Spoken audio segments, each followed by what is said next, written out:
John Reynolds was a journalist with a penchant for uncovering the unusual, the forgotten, and sometimes the downright bizarre. When he landed on the planet Zeloria, he expected to write a straightforward piece about interspecies trade practices. What he didn't anticipate was stumbling upon a cultural phenomenon that would redefine his understanding of biology and societal norms. The day started like any other in the field. Armed with his notepad and a translator device, John wandered through the bustling market of Zeloria's capital city, Xanathar.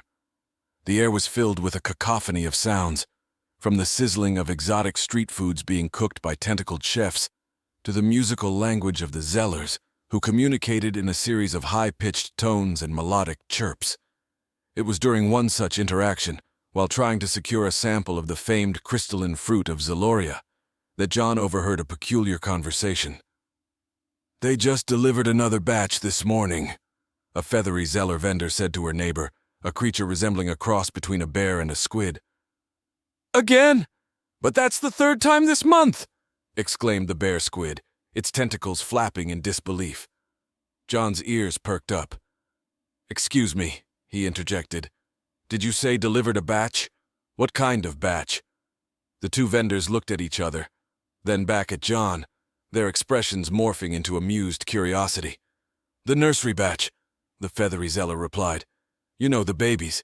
They make babies every month here. It's quite ordinary." John blinked. "They make babies every month?" he echoed, unsure if his translator was functioning correctly.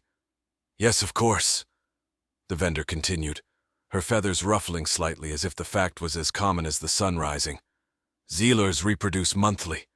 It's necessary for our survival given the predatory challenges we face on Zeloria."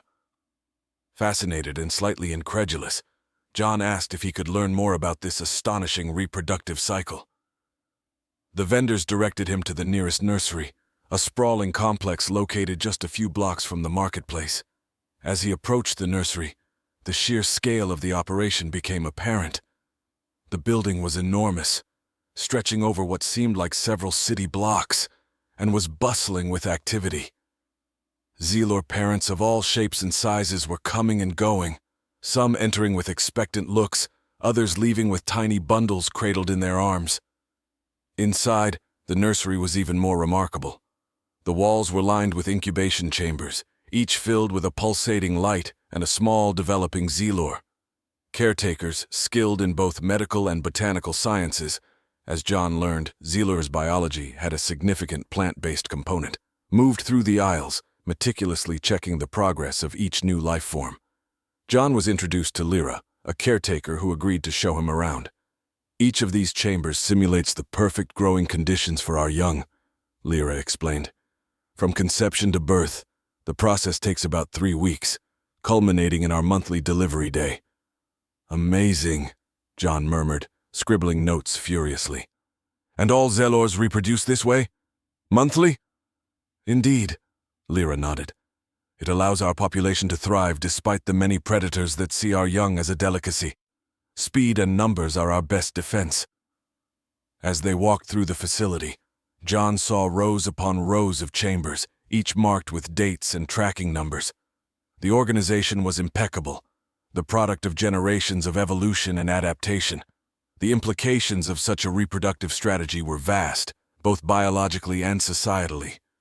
For a society accustomed to such rapid population growth, issues of education, resource management, and even emotional attachments had to be drastically different from human norms. By the time he left the nursery, John knew he had a story that would captivate not just his usual readers, but biologists, sociologists, and xenoculturalists alike. The revelation of Zealer's monthly reproduction was more than a mere biological oddity. It was a window into the resilience and adaptability of life itself. With a mind buzzing with questions and possibilities, John headed back to his temporary lodgings to start compiling his notes. The story of the Zelors would be one to remember, a testament to the diversity and wonder of the universe. And he was just getting started. As the suns of Zeloria dipped below the horizon, casting long shadows over the glistening architecture of Xanathar, John delved deeper into the societal implications of such frequent reproduction. It was a mild evening, and the streets hummed with the quiet buzz of night traders setting up their stalls. Among these nocturnal merchants was Taru, a historian by hobby and a spice vendor by trade. His stall was an aromatic cascade of exotic flavors, each jar promising a taste of different Zalorian regions. Noticing John's interest, Taru beckoned him over, offering a sample of luminescent blue powder that smelled faintly of earth and rain. "You seem far from the usual paths," Taru observed, his voice a soothing melody. "Most don't wander so far into the rhythms of our society." John explained his interest in Zelor's unique reproductive process, and Taru's eyes lit up with understanding. "Ah, you've touched the heart of our resilience. Have you considered what it means for our collective memory and heritage?"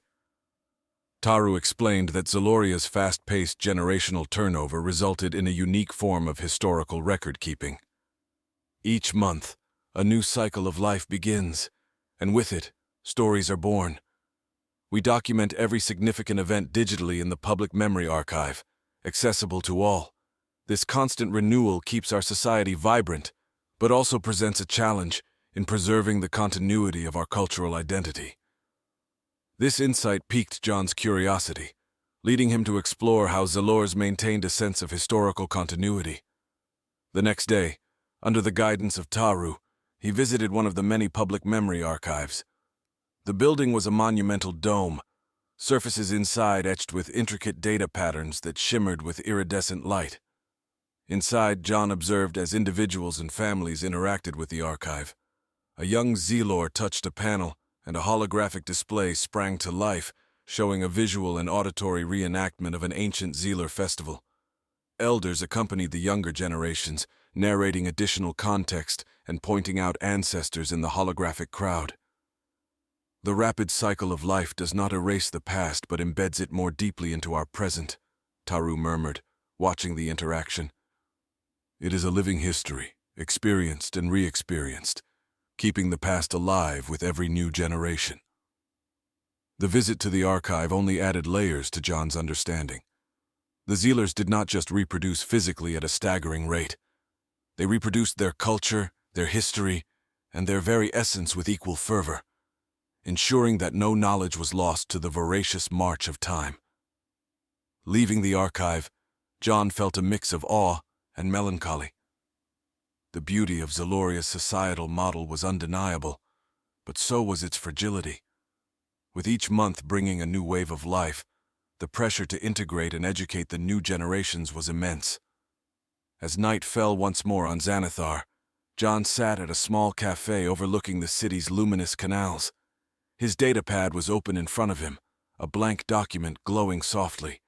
He began to type, not just to recount the biological anomaly of the Zelors, but to weave the narrative of a people who turned their rapid reproduction into a robust mechanism for societal survival and memory preservation.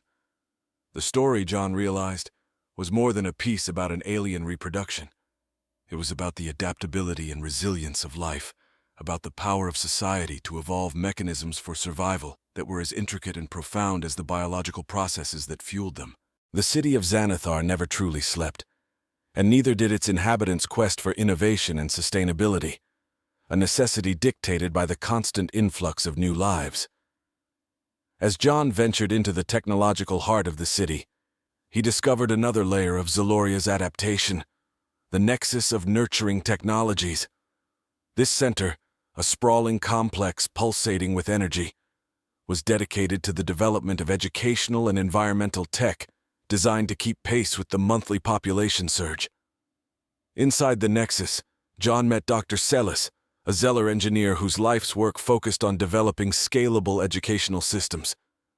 "Our challenge isn't just to teach, but to teach efficiently and universally," Dr. Celis explained as they walked through a vast hall displaying dozens of interactive learning modules.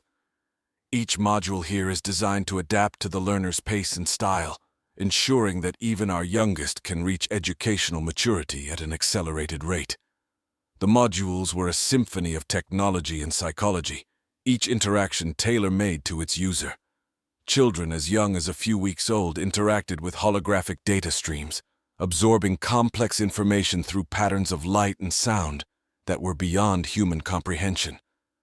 We harness the natural neuroplasticity of our young, Dr. Sellis continued, integrating knowledge directly into their rapidly developing neural pathways.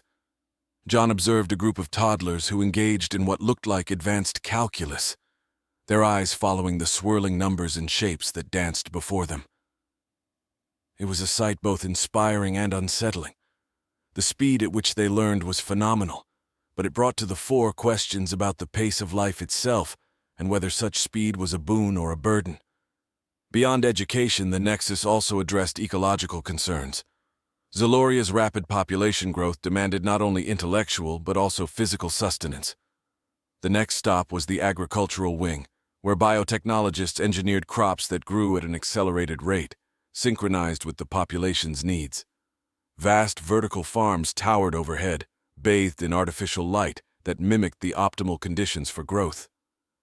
These crops are designed to complete their life cycle in weeks rather than months, a botanist named Hara told John. This way we can ensure a constant supply of food without depleting our natural resources. The integration of technology and natural biology was seamless, almost indistinguishable in places. Machines pollinated flowers while robotic arms aided in the harvest, all under the careful supervision of Zelor farmers who moved through the rows with practiced ease. The day ended with a visit to the energy sector, where the city's power, derived from renewable sources like solar arrays and geothermal plants, was managed. Here the scale of operations matched the relentless pace of societal growth. Every watt of energy calculated and directed with precision to where it was most urgently needed. John's report was taking shape, not just as a collection of facts and observations, but as a narrative about a society racing against its own biology. The Zealers, with their monthly births and rapid maturation, had turned their entire civilization into a high-speed engine of growth and adaptation. As he compiled his notes back in his room, the glow of his screen a faint echo of the bioluminescent lights of the Nexus, John couldn't help but wonder about the broader implications of such a life. There was a delicate balance between growth and sustainability, between living fast and remembering the past. The Zellers walked this tightrope with a grace born of necessity, their entire existence a testament to the power of innovation in the face of relentless pressure. This wasn't just another story. It was a profound look at the essence of life itself, constantly evolving and adapting in the face of ceaseless challenge. In the cool embrace of Xanathar's twilight, the city's undercurrent of innovation thrummed with palpable urgency.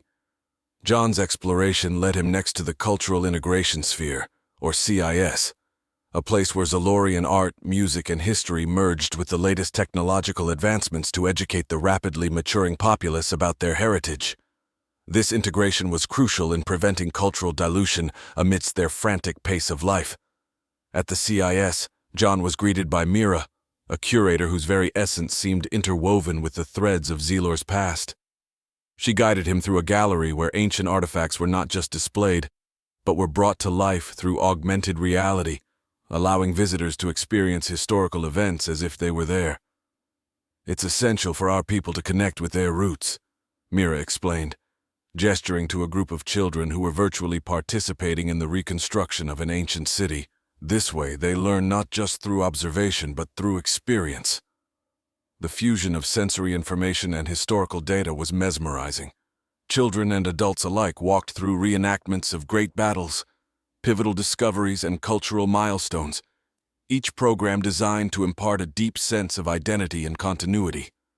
John noted the children's reactions, their faces alight with wonder and curiosity, their minds absorbing centuries of history, in a format designed to engage and educate swiftly and effectively. Leaving the gallery, Mira led John to a concert hall, where a performance was underway. The music, performed by both organic and digital musicians, was a complex layering of traditional Zealer melodies with ultra-modern sounds, creating a symphony that felt both timeless and immediate. "Our music evolves with us," Mira said over the swell of harmonies, reflecting every nuance of our society's journey. The integration of technology into cultural preservation struck John as a profound commentary on the balance between maintaining one's heritage and embracing the future. This balance was further explored in a section of the CIS dedicated to philosophical studies, where scholars debated the ethics and implications of their rapid lifestyle.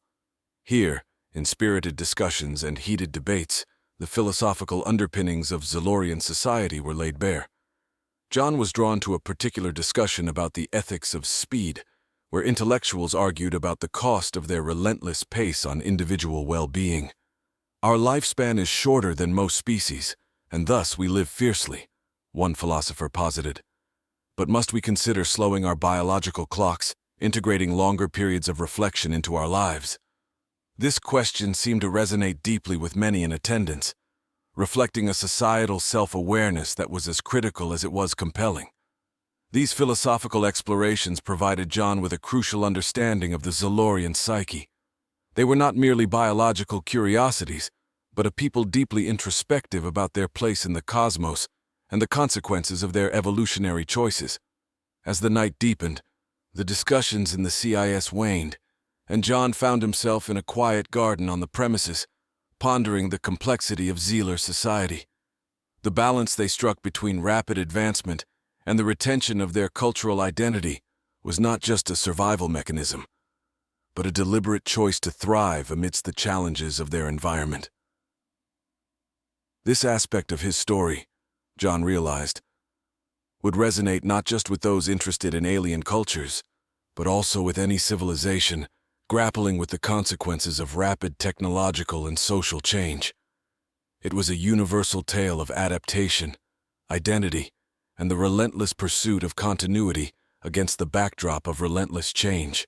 As dawn crested over Xanathar, the city stirred into vibrant life, its inhabitants poised to navigate another day of swift existence. The next phase of John's exploration took him to the outskirts of the capital, to the fields of Fostoria, where Zealors engaged in what could only be described as accelerated agriculture. Here, the synthesis of biological science and mechanical precision showcased the pinnacle of Zalorian innovation in sustaining their fast-growing population.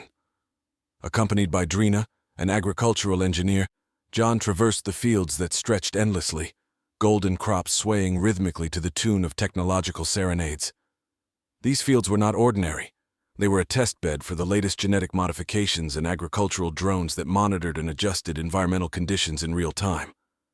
Our goal is to maximize yield per cycle, Drina explained, pointing to drones that hovered over the crops, dispersing nutrients and adjusting light wavelengths.